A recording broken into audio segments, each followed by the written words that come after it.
तुम्ही पण अशाच चुका करत असाल तर तुमचं सिलेक्शन नवोदयला 100% होणार नाही. दरवर्षी हजारो विद्यार्थी नवोदय विद्यार्थ्यांसाठी एक्झाम देतात, पण काही जणांचं सिलेक्शन होतं कारण त्यांच्याकडे परफेक्ट असा प्लॅन नसतो.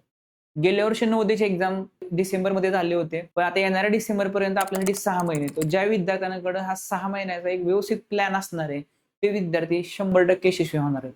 बऱ्याच जणांना असे प्रश्न आहे, की सर नवोदय विद्यालयामध्ये आम्हाला किती मार्क्स मिळाले पाहिजे? नवोदय विद्यालयासाठी आम्ही किती तयारी केली पाहिजे? तर असे काय नवोदय विद्यालयामध्ये 80 प्रश्न 100 मार्काला आहे. तर 100 पैकी 100 मिळवायचा जो काही प्लॅन आहे, तो बघूया आपण.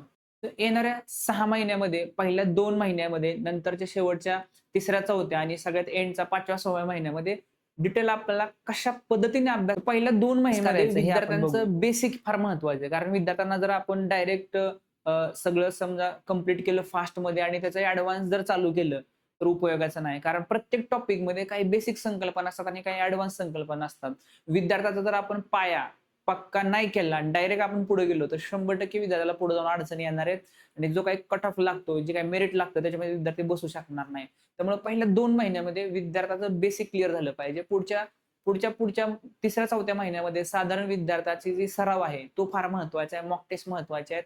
त्या उजळणी आणि जो शेवटचा पार्ट आहे, त्याच्यामध्ये पण वेगळ्या मॉक टेस्ट असतात शेवटच्या पार्टमध्ये आणि त्याची उजळणी, रिव्हिजन आणि बाकीच्या गोष्टींचा सराव, टाईम, वेळ या सगळ्या गोष्टींचा पहिल्या 2 महिन्यामध्ये विद्यार्थ्याला जे बेसिक टॉपिक आहेत, त्याचं बेसिक संकल्पना प्रत्येक विषयामध्ये क्लिअर असणं गरजेचं आहे. त्यासाठी त्याचे रेग्युलर बुक्स आणि जे आपण नवोदय विद्यालयासाठी बुक्स वापरतो, त्याच्यामधून त्याच्या संकल्पना क्लिअर असतात. यासाठी आज बाजारामध्ये वेगवेगळे बुक्स, नवोदय गाईड बुक उपलब्ध आहेत. परंतु बऱ्याच ह्याच्यामध्ये जो ऑफिशियल सिलेबस आहे तो नाहीये. त्याच्यामुळे विद्यार्थ्यांना कन्फ्युजन वाढतं. बरेचसे आज टॉपिक विद्यार्थ्यांना नवोदयला नाही आहेत, पण ते त्याच्यामध्ये असतात किंवा त्याच्यामध्ये ते कमी असतात.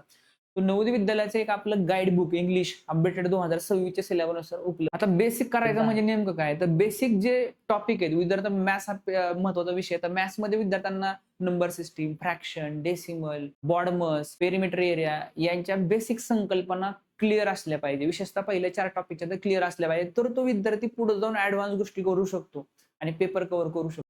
विद्यार्थ्यांना जो भाषा विषय त्याच्यामध्ये मराठीवाल्यांना मराठी, इंग्रजीवाल्यांना इंग्रजी. त्यामध्ये 4 पॅसेज 20 मार्काला असतात. विद्यार्थ्याला पॅसेज सोडवणं फार महत्वाचं आहे.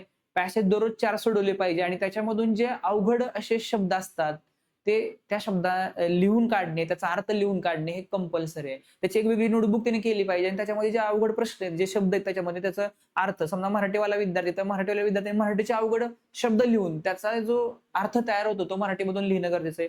इंग्लिश मीडियमच्या विद्यार्थ्यांनी इंग्लिशमधला जो पॅसेज त्याच्यामधले इंग्लिश वर्ड लिहून त्याचा मराठीमध्ये अर्थ लिहिणं गरजेचं आहे किंवा इंग्लिशमधून ज्याला जो सोपं वाटेल तसा.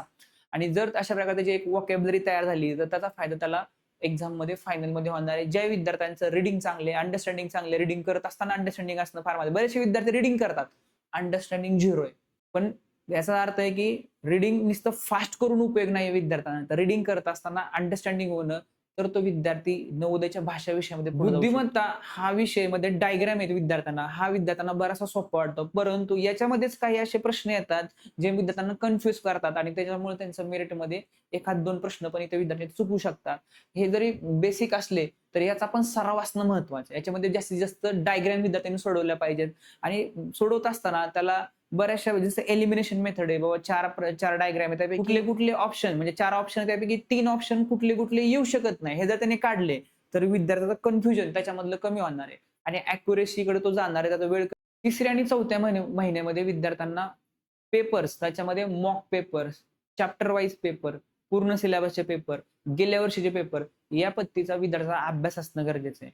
तर 3ऱ्या आणि 4थ्या महिन्यामध्ये विद्यार्थी स्पीड पकडू शकतो आणि जो पेपर आहे तो 2 तासाचा टायमिंग त्याला दिलेला आहे. त्या टायमिंगमध्ये तो विद्यार्थी दररोज पेपर सोडवल्यामुळे विद्यार्थ्यांना ही जी ओएमआर असते, हे ओएमआर भरणं पण आवश्यक आहे. ओएमआर कशी भरायची हे पण समजतं आणि ओएमआरवर हे पेपर सोडवणं आवश्यक आहे. पेपर दिल्यामुळे त्याला फायनल पेपर कसा याचा अंदाज येतो. त्याची भीती दूर होते. आणि त्या पेपरमधून जे चुकलेले प्रश्न असतात ते सॉल्व्ह केल्यामुळे आता जो 5वा आणि 6वा शेवटचा महिना आलेला आहे, या काळामध्ये विद्यार्थी आठवड्यातून कमीत कमी 3 वेळा, 4 वेळा त्यांनी टेस्ट पेपर सोडवतात. काही-काही ह्याच्यापेक्षा पण जास्त सोडवतात. तर त्याचा फायदा विद्यार्थ्यांना 100% होतो. टेस्ट पेपर सोडवल्यानंतर त्याच्यामधून जे रॉंग क्वेश्चन झालेत, ते पण सोडवणं आवश्यक आहे.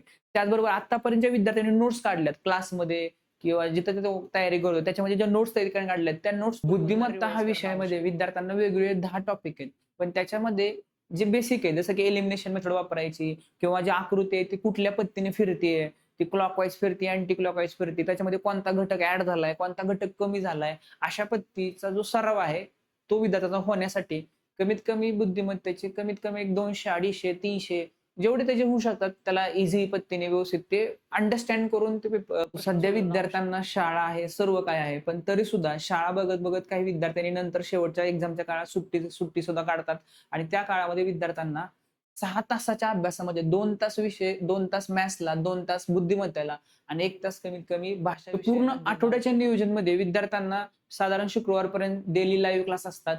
सॅटर्डेला, शनिवारी त्यांची फुल मॉक असू शकते किंवा त्यानंतर संडेला चॅप्टर वाईज मॉक टेस्ट असू शकते आणि त्याचं जे विश्लेषण आहे आता आपण आले शेवटच्या 30 दिवसांमध्ये, ज्यावेळेस आपले नवोदयची फायनल एक्झाम 30 दिवसांवर असणार आहे, त्यावेळेस काही विद्यार्थी दिवसातून 3-3 पेपर सोडतात, काही 2-2 सोडतात.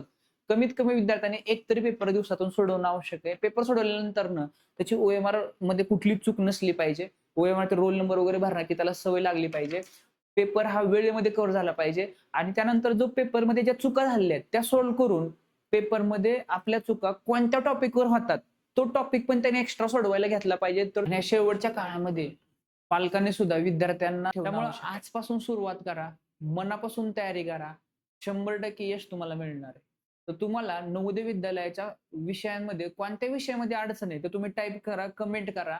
अजून नवोदय विद्यालयाबद्दल आपल्याला कोणती माहिती आवश्यक आहे, कशामध्ये अडचण आहे, कमेंट करा. जेवढ्या कमेंट देईल त्या कमेंटवर 100% आपण विचार करून त्याच्यावरती पुढचे व्हिडिओ आणूया. तो सुरुवात मनापासून करा, यश तुमचंच आहे.